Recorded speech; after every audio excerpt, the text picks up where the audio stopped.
Electricity अर्थात बिजली एक मूलभूत आवश्यकता है जिसके बिना आज मानव कुछ भी नहीं कर सकता। हमारे मोबाइल फ़ोन से लेकर घरेलू उपकरण की बात करूं या बड़ी फैक्ट्रियों में लगी मशीनों की, सबके लिए बिजली का क्या महत्व है ये शायद मुझे बताने की ज़रूरत नहीं। इन ज़रूरतों को देखकर कभी तो आपके मन में भी सवाल उठा होगा कि आखिर इलेक्ट्रिसिटी की खोज या आविष्कार किसने, कब और कैसे किया होगा। हेलो दोस्तों, मैं हूं विकास और आप देख रहे हैं इलेक्ट्रिकल पायलट। चलिए शुरू करते हैं।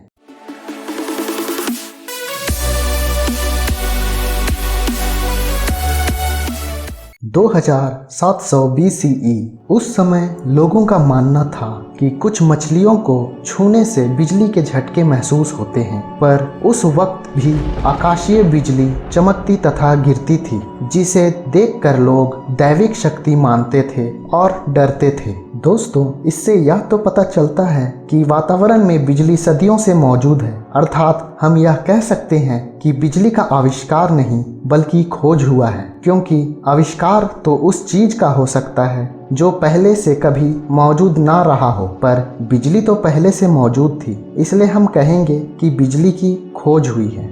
परंतु आकाशीय बिजली को हम इस्तेमाल नहीं कर सकते थे, पर उसे देखकर ही भविष्य में डीसी तथा एसी करंट का आविष्कार होना बाकी था, जिसे आज हम अपने घरों में इस्तेमाल करते हैं।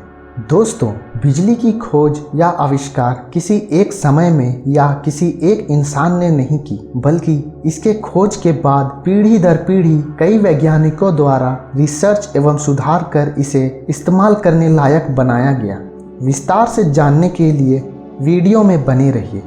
600 BCE यूनान के फिलोसोफर थेल्स ने पता लगाया कि एम्बर को खाल में रगड़ने से वह हल्की चीज जैसे पंख आदि को आकर्षित करता है। जानकारी के लिए बता दूं कि एम्बर पेड़ों से निकलने वाला एक चिपचिपा पदार्थ होता है जो सूख कर ठोस बन जाता है। उस समय में एम्बर का इस्तेमाल आभूषण बनाने में किया जाता था, चूंकि एम्बर का रंग काफी हद तक सूर्य से मिलता जुलता था और ग्रीक में सूर्य के लिए हेलेक्टर शब्द का प्रयोग किया जाता था, और एम्बर के रंग तथा उसके उपयोग के कारण उसे बाद में इलेक्ट्रॉन कहा जाने लगा। समय बीतता गया, अनेक तर्क वितर्क होते रहे, बहुत से थ्योरीज सामने आई, कुछ पर लोग चर्चा करते तो समय के साथ कुछ को लोग भूलते गए और लोगों में इन सब बातों के लिए जिज्ञासा कम होता गया, जिस वजह से कई सालों तक इन सभी थ्योरीज में कोई तरक्की नहीं हुई। 16वीं शताब्दी विलियम गिलबर्ट ने सन 1600 में अपनी रिसर्च पर एक किताब लिखा और स्टैटिक इलेक्ट्रिसिटी अर्थात विद्युत आवेश के बारे बताते हुए कहा कि सिर्फ एम्बर ही नहीं, अन्य चीजों पर जैसे कंघी, कांच इत्यादि को भी रगड़ने से यह गुण प्राप्त होता है, और उसने एम्बर के इस आकर्षण करने वाले गुण को इलेक्ट्रिक फोर्स का नाम दिया। साथ ही गिलबर्ट ने एक यंत्र बनाया जिसे यह पता लगाया जा सकता था कि किसी चीज में इलेक्ट्रिक चार्ज है या नहीं। उस यंत्र का नाम इलेक्ट्रोस्कोप रखा। गिलबर्ट के बाद बहुत से वैज्ञानिकों ने इलेक्ट्रिसिटी पर रिसर्च किया, पर कुछ भी हाथ नहीं लगा। 18वीं शताब्दी एक वैज्ञानिक बेंजामिन फ्रैंकलिन ने इस पर काफ़ी रिसर्च किया। उसने इलेक्ट्रिसिटी पर रिसर्च तथा एक्सपेरिमेंट करने के लिए अपनी सारी संपत्ति बेच दिए। इससे पता चलता है कि इलेक्ट्रिसिटी को लेकर वह कितने उत्सुक थे। सन 1752 में फ्रैंकलिन ने एक पतंग को तब उड़ाया जब आसमान में बिजली चमक रही थी और पतंग की डोर पर एक लोहे की चाबी बांध रखी थी। हल्की बारिश के वजह से डोर गीली हो चुकी थी। बिजली आसमान से पतंग पर गिर रही थी और डोर से होते हुए चाबी तक और चाबी से फ्रैंकलिन के हाथों तक, जिस वजह से उन्हें हल्के झटके महसूस हुए, पर इस बिजली को अब भी इस्तेमाल नहीं किया जा सकता था। सन 1792 में अलेक्जेंड्रा वोल्टाज ने अलग अलग मेटल्स के साथ एक्सपेरिमेंट करना शुरू किया और काफ़ी मशक्क़त के बाद आखिरकार सफलता प्राप्त करते हुए सन 1800 में वोल्टाज ने बैटरी का आविष्कार किया। यह बैटरी जिंक और कॉपर की अल्टरनेटिव पट्टियों से बनी थी, जिसे सॉल्ट वाटर या सोडियम हाइड्रोक्साइड में डुबा कर रखा जाता था। यह बैटरी डीसी करंट प्रदान करती थी। इस आविष्कार के वजह से इलेक्ट्रिकल एक्सपेरिमेंट पर एक नई लहर की शुरुआत हुई। सन 1821 माइकल फैराडे ने अपने एक्सपेरिमेंट में देखा कि जब डीसी करंट को किसी वायर से प्रवाहित किया जाता है और उसे किसी चुंबक के नज़दीक लाया जाता है तो वायर के ऊपर एक फोर्स लगता है। इसी तर्क पर फैराडे ने दुनिया का पहला डीसी मोटर का आविष्कार किया। इसी एक्सपेरिमेंट को आगे जारी रखकर फैराडे ने सन 1831 में उन्होंने एक डायनामो का आविष्कार कर दिया।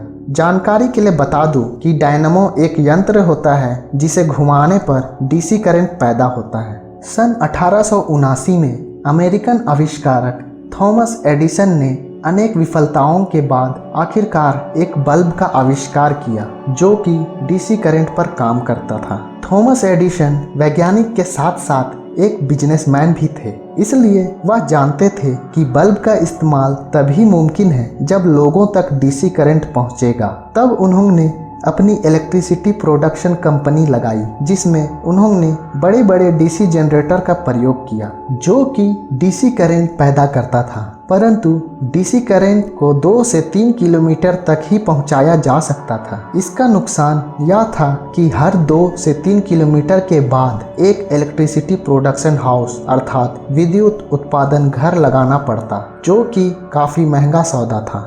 थॉमस एडिसन के कंपनी में एक वैज्ञानिक निकोला टेस्ला भी काम किया करते थे।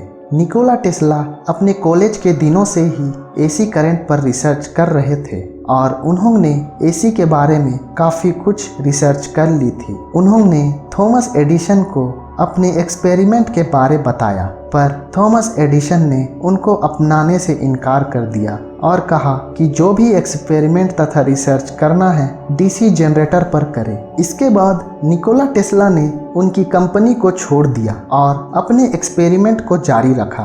आखिरकार सन 1887 में निकोला टेस्ला ने एसी जनरेटर का आविष्कार कर डाला। अब एसी करंट को दूर दूर तक पहुंचाया जा सकता था। यहीं से एसी करंट का प्रचलन शुरू हुआ। इस बीच बहुत सी घटनाएं हुई जिसे आज एसी तथा डीसी वॉर के नाम से जाना जाता है। आखिरकार बहुत मेहनतों के बाद एसी करंट का आविष्कार हुआ और समय के साथ विस्तारीकरण तब जाकर आज हमारे घरों तक एसी करंट पहुंचता है जिसे हम घरों में उपयोग करते हैं।